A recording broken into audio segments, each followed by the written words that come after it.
Prince Harry and Meghan Markle detailed the fallout of their relationship with the royal family. Here's everything we learned in episode 5 of their docuseries. In the Netflix series, Harry claimed that he got approval from the royal family to move to South Africa and said that only the offices of Prince William, Prince Charles, and Queen Elizabeth knew about it. But then it was leaked and it got scrapped because it became a public debate.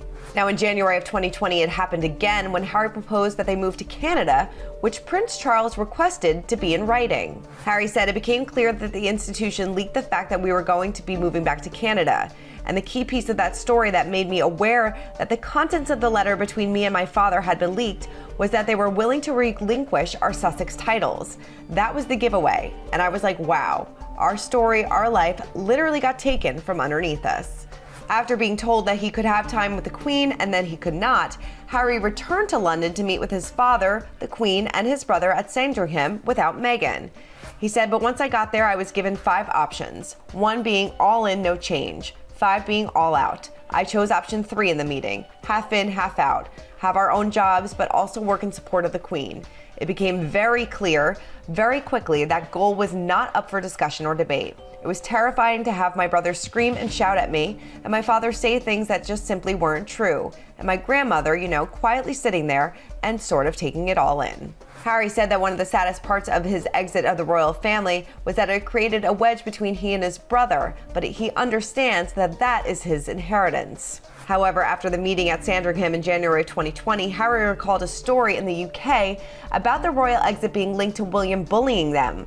Harry was told a joint statement was going to be put out in their names squashing the story, which Harry couldn't believe since no one asked him. He said, no one had asked me permission to put my name to a statement like that. And I rang Em and I told her, and she burst into floods of tears because within 4 hours, they were happy to lie to protect my brother. And yet for 3 years, they were never willing to tell the truth to protect us. So there was no other option at that point. I said, we need to get out of here.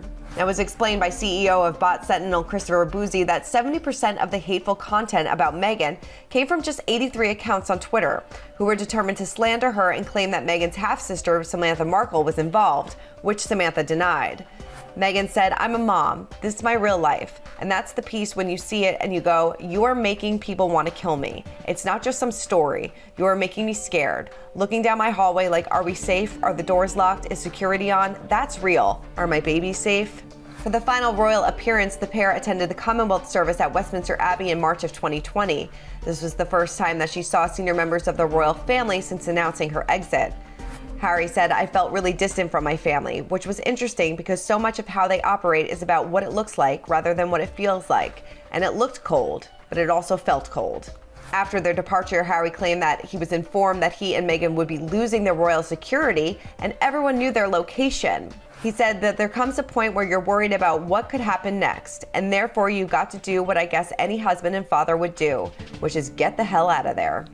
For more news content and exclusive interviews, make sure to hit the sub, like, and bell button down below and visit usmagazine.com.